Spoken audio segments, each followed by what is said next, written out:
మెదక్ ప్రభుత్వ బాలుర జూనియర్ కళాశాల ప్రాంగణం నుండి రామ్దాస్ చౌరస్తా వరకు ప్రజాపాలన ప్రజా విజయోత్సవాలు మూడో రోజులో భాగంగా అదనపు collector Nagesh, municipal chairperson Chandrapal జెండాతో 2K రన్ ప్రారంభించారు. ఈ రన్ మెదక్ పట్టణం సంబంధిత క్రీడాకారులు, వివిధ ప్రభుత్వ ప్రైవేట్ పాఠశాల విద్యార్థులు క్రీడాభిమానులతో ఉత్సాహవంతంగా కొనసాగింది.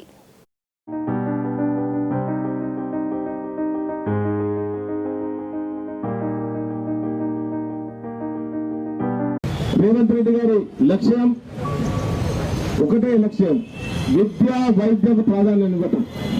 ప్రతి ఒక్కరికి వైద్యం అందాలి, ఉచితంగా అందాలి.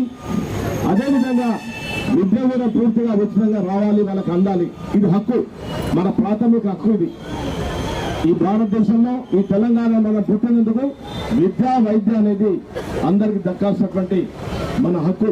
మరి ఆ హక్కుల్ని మనకి ఇచ్చే విధంగా ఈరోజు మరి ముఖ్యమంత్రి గారు ప్రోత్సహిస్తా ఉన్నారు. మరి కాన్స్టిట్యున్సీ ఒక పెద్ద కాంప్లెక్స్. మరి 1 yearలో సాధించిన ప్రగతిని పురస్కరించుకొని మరి 1వ తారీఖు నుంచి 9వ తారీఖు వరకు మనం విజయోత్సవాలు ఏర్పాటు చేసుకున్నాం. ఈ ప్రజాపాలన ప్రజా విజయోత్సవాల సందర్భంగా 3వ రోజు మనకు అర్బన్ డే అంటే మున్సిపల్ సంబంధించిన మన పట్టణంలో, మెదక్ పట్టణంలో ముఖ్యంగా ఈరోజు 2K రన్ నిర్వహిస్తున్నాము. ఇటు 2K రన్కు ముఖ్య అతిథిగా విచ్చేసిన గౌరవనీయులు, పెద్దలు, పట్టణ ప్రథమ పౌరులు, మున్సిపల్ చైర్పర్సన్ గౌరవ చంద్రపాల్ గారికి స్వాగతం.